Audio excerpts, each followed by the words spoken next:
Hey guys, very exciting. We're on 37 and 38 this week, so that means short chapters, and this is it. This is the end of the book.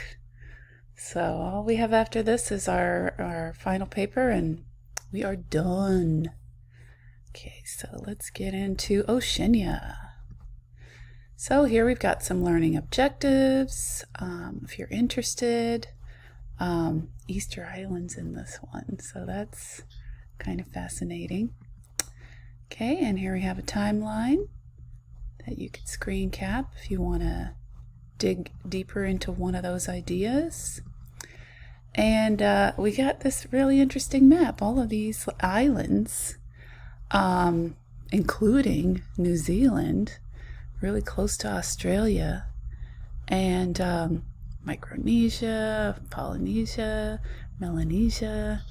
I don't know how many islands there are, but geez, there's a lot.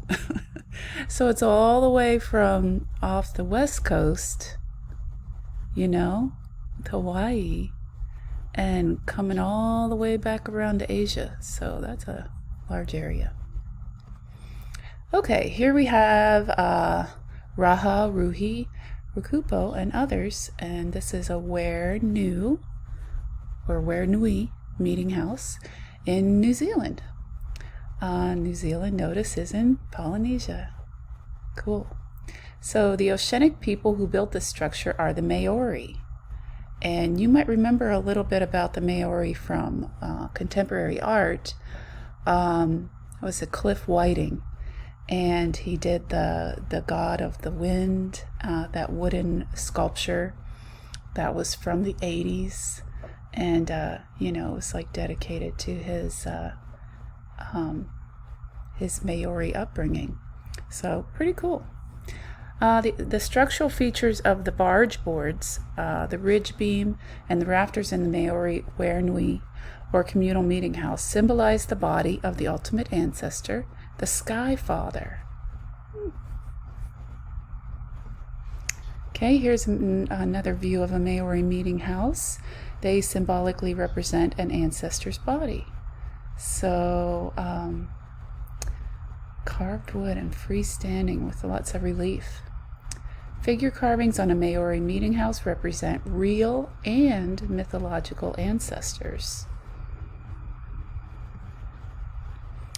This is a Where Nui meeting house. The lead sculptor, Raha Ruhi Rukupo, who was also chief of the Rongo Wakata clan, included his self-portrait at the entrance of the Where Nui.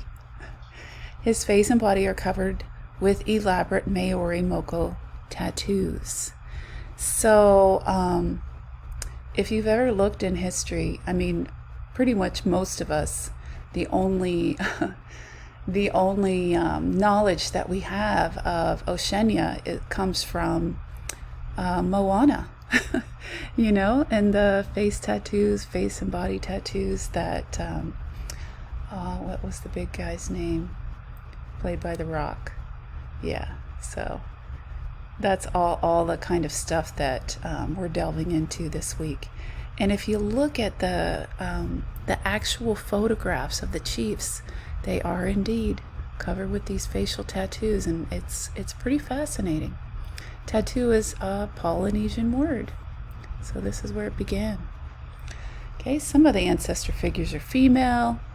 The stitched lattice tuku panels, these were the work of female fabric artists. Women were not permitted to enter the Maori men's community house, though. Makes you wonder what kind of things they were doing in there. Probably just, having fun.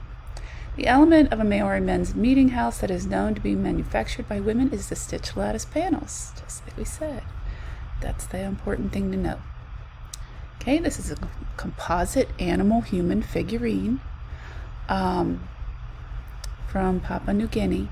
And it's interesting. I'm guessing it's like an anteater maybe, but with, supposedly human arms and legs. Yeah. Okay. Well, this is 1500 BCE. So we're going way back there. All right, this is the Awanau, a male ancestor figure from East Alligator Rivers in Northern Territory, Australia. The medium that forms the basis of the majority of Australian, which is this, Aboriginal artwork. No, I said that wrong. The basis of the majority of Australian Aboriginal art is on bark. So ochre, which is paint, on bark. And this is from 1913. Huh. Their traditions didn't change much over many, many, many years, many centuries. Okay, here we've got really important stuff. This is the Asmat Biz poles from Omadesset Village. And it's made of mangrove wood. You might have seen that. I mean, we've got a lot of mangrove trees here in Florida by the swamps and in the Everglades. So in Asmat society, pledges to avenge the death of a relative are embodied in the biz pole art form. The elaborate wood biz poles, I gotta stop drinking soda when I'm making these videos, created by the Asmat people before a retaliatory raid against another group, were then systematically discarded.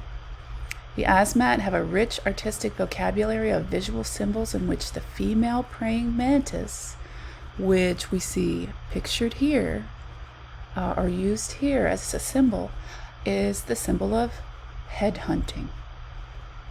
So you know about the female praying mantis, what she does. She's a naughty girl, but hey, that's the way they do things. Totally natural.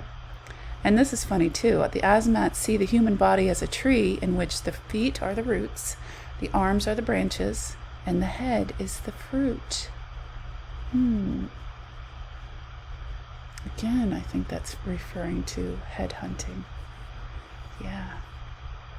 You don't want to have a fruity head in that case. Iatmal Ceremonial Men's House. This is in Papua New Guinea again. The people who created the structure were the Iatmal. It is located in East Sepik, Papua New Guinea. The shape of the Iatmal's men's ceremonial house is meant to represent a female ancestor. So almost like this is a hood and a robe. The overall form of the ceremonial men's house of the Iatmal in Papua New Guinea is meant to reference a female ancestor. I don't get why, they have two important points that are almost exactly the same. Okay. All right. They want you to really remember that. Okay, this is Kamehame masks. And they are retreating into the men's house. So the final phase in the use of the colossal masks, you can see the people down here and how crazy, giant, tall these masks are, made for the Kamehame ceremony, is that they are ritually killed and burned. So they would just, it was like a ritual. After they prepared for, the war, they would take the masks that they had created to protect them during the war, and they would kill them and burn them. So this destruction allowed the sea spirit that inhabited the mask to return to their mythic domain. The Kamehame ceremonial cycle of the Elena people lasted for 10 to 20 years. Wow. That's a long time for a ceremony. Okay, here is the Avalon Karambo, a meeting house. And in Papua New Guinea, the Avalon culture of Papua New Guinea is centered on yam cultivation. So boy, these people were serious about their yams. I like yams too, but they pretty much lived on them. The Avalon Yam Mask in Papua New Guinea. So this wasn't a mask for people to wear. Long yams would have worn this mask. They would have been, kind of like attached to it. You could see where those long yams would be placed. The artworks of the Avalon people are focused on the basic sustenance aspect of human life. One of the major focuses of ceremonial life among the Avalon people of the Northeast New Guinea is the competitive growth and exchange of long yams. I'm wondering what the biggest one was. I mean, how big were these long yams growing to be, and they're raising them for this competition. Okay, here's an uli statue from New Ireland, Papua New Guinea. The uli statue from New Ireland here was used in a Malangan ceremony focused on an ancestor cult. The male and female parts, which you might have noticed, represent the strength and the nurturing of a deceased chief. So he's got male parts for his strength, female parts because he's nurturing. Okay, Tatanua helmet mask from New Ireland, Papua New Guinea. A lot of materials went into the construction of this mask. The helmet masks made of wood, fiber, and rattan that are worn in the Malangan rites to represent deceased people are referred to as Tatanua, which we said that here. The function of the Tatanua masks in Malangan mortuary ceremonies is described as they represent spirits of specific deceased people. So it's not just, ancestors in general. It's actually a single person at a time. Okay, this is a canoe prow and splashboard from the Tobriand Islands in Papua New Guinea. The Tobriand Islanders participated in kula exchanges or exchange expeditions, and this object was used to decorate and protect the canoes when they were out on expedition. The Trobriand Islanders' great skill in carving is most evident in the canoe prow art form. So they would go on these trips and trade. So that's what this was all about. Okay, here's another canoe prow ornament. The canoe prow ornament illustrated here is meant to show a ceremonial house. So it's like in the shape of a specific house from Chuck. Okay, here's, there's so much about this. The model of a men's ceremonial house. So this isn't really it. It's a buy. And this is at 75% scale, so actually a pretty large model from Belau in Micronesia. So the decorated storyboards on Belau ceremonial houses, or bai, include the figure of a Wernui as a warning to women to keep out of the structure. No women. And wait till you hear more about this. The men's ceremonial houses of the Belau are different from Melanesian, this is Micronesian, ceremonial houses in being made of worked and fitted wood. The painted gable storyboards on Belau ceremonial houses provide information about important clan events.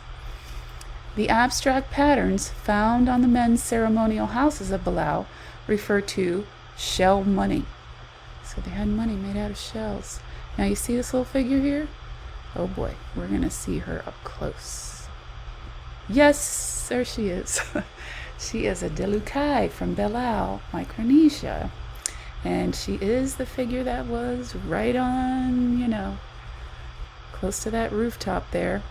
The term for this figure placed over the entrance of Belau Bai as a means of invoking fertility and protection is this Delukai. Delukai is not a term for a male community house among the people of Melanesia. So no, we've got many terms for meeting houses. Delukai is, this kind of a figure, invokes fertility and protection. But, that position, that's something else. Dear, dear. And plus she looks like William Shakespeare. I mean, I know they had British influence, but gosh. Okay, here's one we all know. Easter Island heads. So they're known as Moai, and they're on a stone platform. The island's actually called Rapa Nui, but we know it as Easter Island in Polynesia. They're made out of volcanic materials. So the Moai of Rapa Nui, serving as silent sentinels on stone platforms, are believed to depict ancestral chiefs.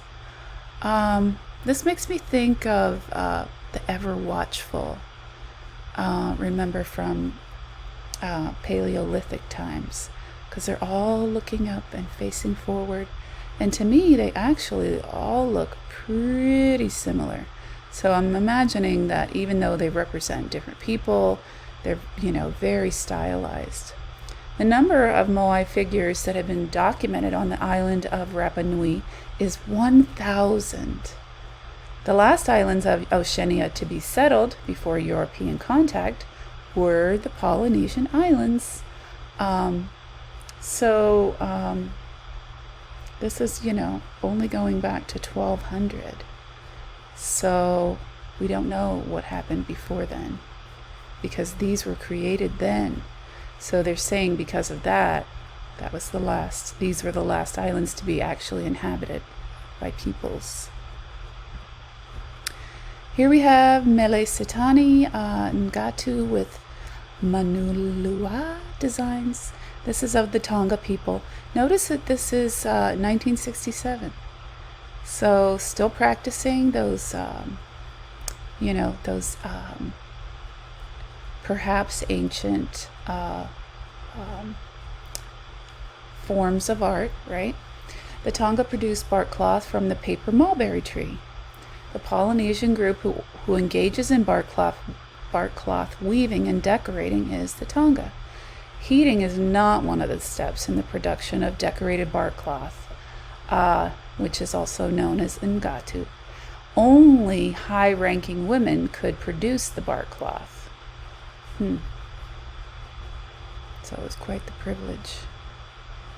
Okay, here we have a tattooed warrior with a war club. Oh, but he is not wearing any armor, is he? Must have been hot. So this is from the Marquesas Islands in Polynesia. The word tattoo is Polynesian. We did mention that. In the stratified societies of Polynesia, the artistic genre that served to indicate rank and status are tattoos. So it is an art form. Hey, hair ornaments. Isn't that funny that these little tiki made out of bone that are just like this big? I'm going to guess they put them on the end of braids, maybe, because they seem pretty small. In the Marquesas Islands, the function of Evo Po, that's what they call these. Where is it? Evo Po. Oh, well, that's what they are called. Such as the ones illustrated are hair ornaments. Protective ornaments in the form of carvings of exalted, deified ancestor figures are called tiki. So we just think of tiki torches, but they're meant to be exalted, deified ancestor figures. So cool. Wear that in your hair. Here we have I'm sure I'm pronouncing this wrong. I did not look up everything. This is from Polynesia, 1800. The meaning of the relief decorations covering the body of this Rurutu figure of the god is all his progeny, gods and men. Because of the structure of the social hierarchy, the group that historically owned art in Polynesia is the nobility. Just like going back in time and over art history in general, most of the art is owned by the rich. Okay, this is a staff god. We're not sure if it's Tangaroa, from Rarotonga and Cook Islands in Polynesia. This is from 1900. Oh my gosh. So being way out there, I imagine that they don't reference other cultures very often. just their own. The 7 figures protecting from beneath the head of the Raro Tonga staff god are the 7 successive generations of humans. Cool. Almost done. Kuka Ilamoku from Hawaii and Polynesia. The stance and expression of this Hawaiian figure support its identification as war god Kuka Ilamoku. This, the head of Lono from Hawaii, had a very rare material, feathers. And it was, they were placed over wickerwork, human hair, and it really looks like it. Dog's teeth, pearl shells, all of this for this head of Lono. Okay, here's a feathered cloak. And this is special because it's the feather cloak of Kamehame. Let me say it. Kamehameha. King Kamehameha from Hawaii. And it's also using precious materials, feathers, and fiber netting.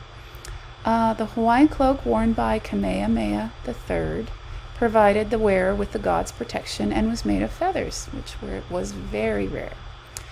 I've actually heard of King Kamehameha many times in the 80s show Magnum P.I., which took place in Hawaii.